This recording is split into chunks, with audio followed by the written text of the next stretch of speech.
Meski menyandang nama sebagai panti asuhan, tidak semua anak yang dititipkan merupakan anak tanpa orang tua atau yatim piatu. Kesenangan Sudirman pada anak-anak membuat papa nama hanya untuk jadi kedok penutup perbuatan asusila. Dari puluhan korban, salah satunya adalah putra dari Melati yang masih berusia 8 tahun. Keterbatasan ekonomi dan kondisi rumah tangga yang rumit membuat ia menganggap dengan menitipkan sang anak ke panti asuhan dapat menjadi jalan keluar kemelut rumah tangganya. Dalam desakan hidup itu, Melati memutuskan menyerahkan anaknya ke panti asuhan Darussalam hingga akhirnya bencana itu terjadi. Sebenarnya itu ceritanya bukan menitipkan di panti ya, jadi ada cerita di balik itu. Jadi awal mulanya tuh seumuran kalau nggak salah ya, sekarang kan 9 ya, 9 apa 8 gitu sih.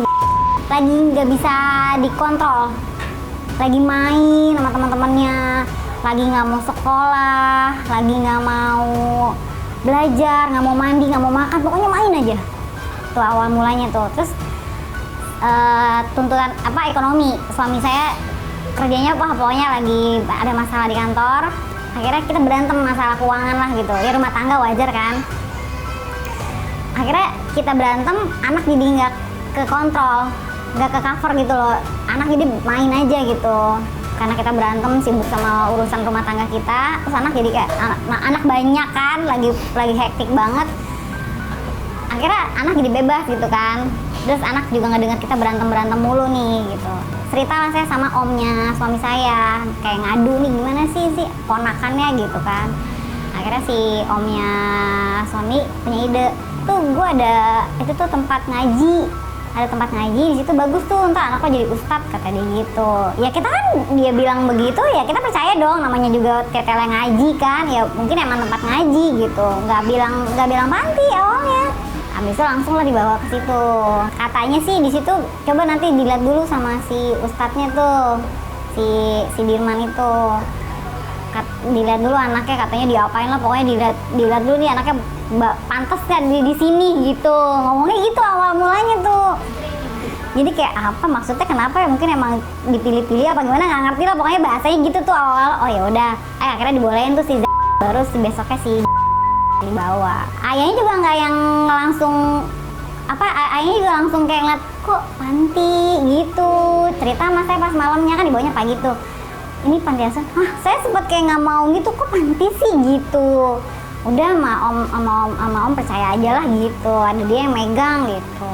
Nggak ada berpikiran seperti, karena masih nggak diajak, yang berdua aja ayahnya sama omnya. Hati ibu mana yang tak pilu mendengar sang anak menjadi korban kejahatan seksual. Pasca kejadian, perilaku anaknya berubah drastis dan menunjukkan tanda-tanda penyimpangan perilaku.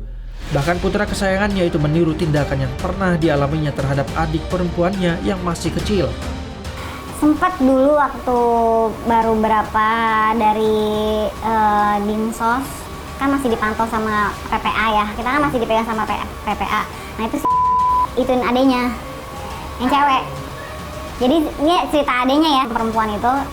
Mama tadi awalnya gini, saya lagi di kamar, ngomong gini, ayo gitu. Nggak mau kata si gitu. Terus saya tanya, emang mau ngapain? Itu si tumpuk aku. Tumpuk gimana? Kaget dong, tumpuk. Iya, jadi aku tiduran terus di bawah, di atas aku ditumpuk aku. Wah, saya langsung mes itu, nggak bisa ngapa-ngapain, nggak bisa berkata apa-apa lagi. Ya Allah. Terus dari situ langsung, gimana? Gitu, langsung dia, aku liat malam-malam tuh juga. Astagfirullahaladzim, udah nggak tau deh, udah pasrah aja, udah nggak tau mau gimana lagi udah. Apa yang ibu lakukan setelah itu? Gak bisa ngapa-ngapain, ini mau diapain, saya mau gimana? Melaporin ke dinas yang mendampingi itu enggak? Sempat bilang sama PPA. Bagai jatuh tertimpa tangga pula, sebagai seorang ibu, putranya harus tumbuh dalam luka dan penuh trauma. Pendidikan seksual masih menjadi hal tabu sehingga tak semua ibu sanggup menyampaikan pendidikan seksual pada buah hatinya.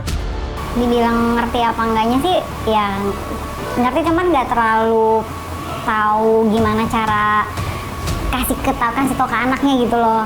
Yang bener tuh gimana, yang bagus gimana gitu. Karena kan anak kan nanggapnya beda-beda pasti ya. Gimana? Ini ngomongnya aja bingung nih. Bahasa kita kan, bahasa anak-anak kan beda didengar kan. Kita kan bahasanya mungkin kalau ini kan ini gitu kan. Kalau ini beda gitu. Kalau anak-anak kan bingung kita ngasih taunya apa gitu ya. Paling bahasanya ini jangan, yang ini buat pipis ya, kayak gitu. Susah gitu, penyampaiannya bingung gitu. Tim Expos pun menemui psikolog anak dan remaja Irma Gustiana untuk memahami lebih dalam dampak psikologis pada korban pelecehan seksual. Nah, sebenarnya kalau seks edukasi ya sejak nol. Jadi sejak anak itu lahir ke dunia, aktivitas kita harian itu sudah harus ada unsur-unsur literasi seksual. Dan kemudian mungkin pengasuhan di masa lalu itu kan stigmanya adalah membicarakan terkait dengan seksualitas adalah sebuah aib. Padahal seksualitas adalah sesuatu yang sangat dekat sekali dengan tubuh kita kan. Trauma menjadi satu kata yang paling menggambarkan dampak psikologis pada korban kejahatan seksual. Luka yang tak selalu terlihat di permukaan namun mengendap dalam ingatan dan emosi sehingga mempengaruhi perilaku, rasa aman, dan cara mereka memandang diri sendiri.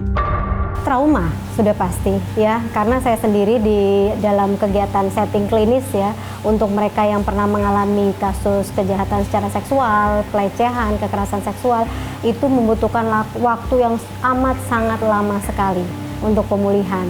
Bahkan ada yang butuh sekitar 10 tahun, 15 tahun sampai mereka sudah menjadi seorang ibu, seorang ayah, itu masih membekas di dalam batinnya. Ya, jadi yang pertama itu ada yang mengalami trauma terkait dengan relasi. Ya, jadi mereka memiliki kekhawatiran yang sangat besar sekali untuk menjalin hubungan dengan seseorang ya. Kemudian ada juga yang akhirnya memutuskan menikah tapi selalu dibayang-bayangi ketakutan ya terhadap bagaimana pengalaman itu merusak harga dirinya dia kan. Kemudian kalau misalnya ada tindakan yang sangat keras sekali dan itu berulang, itu seringkali mempengaruhi pertama ya, yang seringkali itu terkait dengan agresivitas.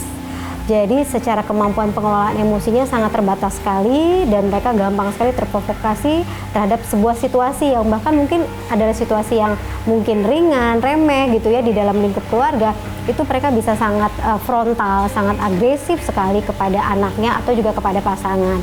Lalu juga banyak sekali yang ternyata terdampak lah secara fisik ya. Jadi ada penyakit-penyakit fisik yang itu merupakan pendem gitu. Jadi banyak sekali memendam emosi negatif, trauma yang tidak selesai dan kemudian akhirnya berdampak secara kondisi fisik.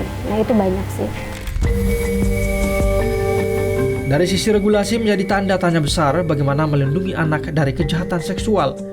Dan untuk memahami celah perlindungan dan kekuatan hukum yang ada, Tim Expos menyambangi anggota DPR RI Komisi 8. Saya sebagai anggota Komisi 8 yang sangat concern terkait dengan perempuan dan anak, saya merasa ini perlu diperjuangkan.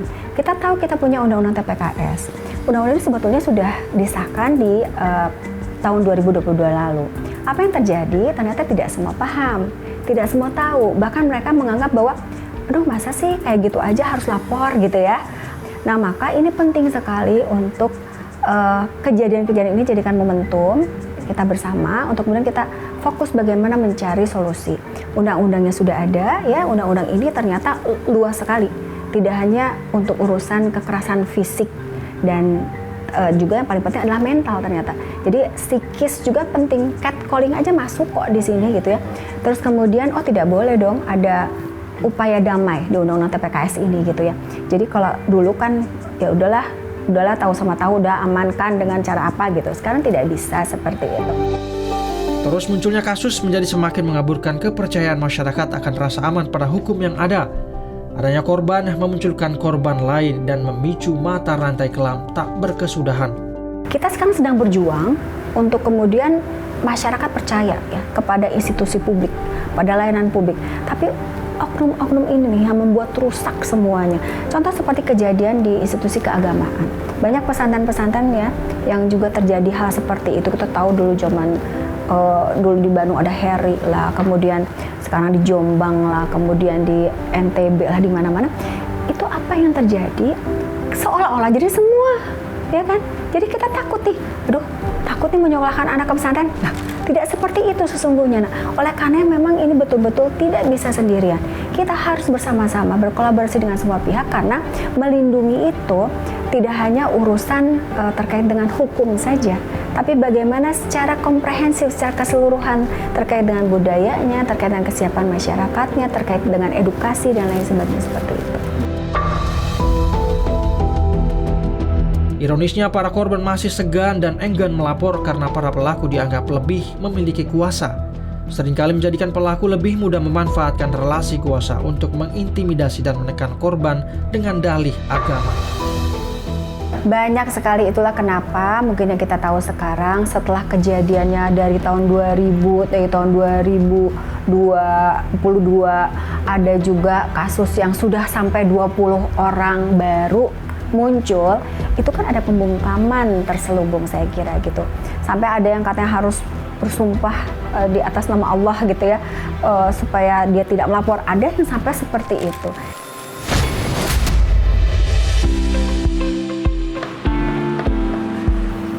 Di sini kalian cita-citanya mau jadi apa? Ustad. Jadi ustadz.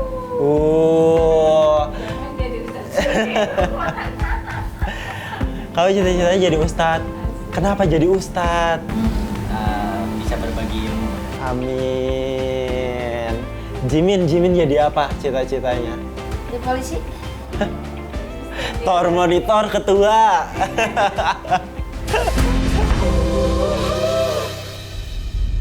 Kasus Sudirman CS hanya pucuk gunung es. Di balik dinding gelap, masih banyak tangis kecil mencari terang.